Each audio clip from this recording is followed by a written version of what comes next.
নানা নাটকীয়তার পর ঢাকাতেই অনুষ্ঠিত হলো এশিয়ান ক্রিকেট কাউন্সিলের এজিএম। সভায় টেস্ট খেলুড়ে 5 দেশের মধ্যে 3 দেশের প্রতিনিধি উপস্থিত ছিল। বাংলাদেশ, পাকিস্তানের সাথে ছিল আফগানিস্তান। এলএমই সার্টিফাইড বিশ্বসেরা কপারে তৈরি ওয়ালটন কেবলস, যা আপনার স্থাপনাকে রাখবে সব সময় নিরাপদ।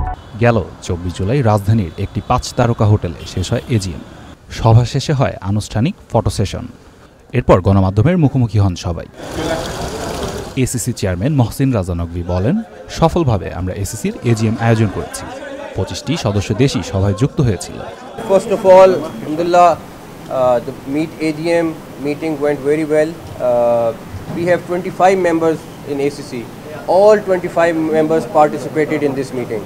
The second thing is, I am thankful to all the members who came here and also all those who attended this meeting through Zoom.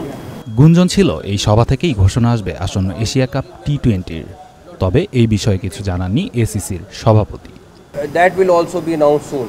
We are in the consultation with BCCI and we will hopefully resolve that also very soon. এদিকে ভারতের সংবাদ মাধ্যমগুলোর দাবি, প্রাথমিক আলোচনা অনুযায়ী 5 থেকে 8 সেপ্টেম্বরের মধ্যে শুরু হবে এই টুর্নামেন্ট। হোস্ট সিটি দুবাই ও আবুধাবি। একই গ্রুপে লড়বে ভারত ও পাকিস্তান। Sania Tanmoy, channel I.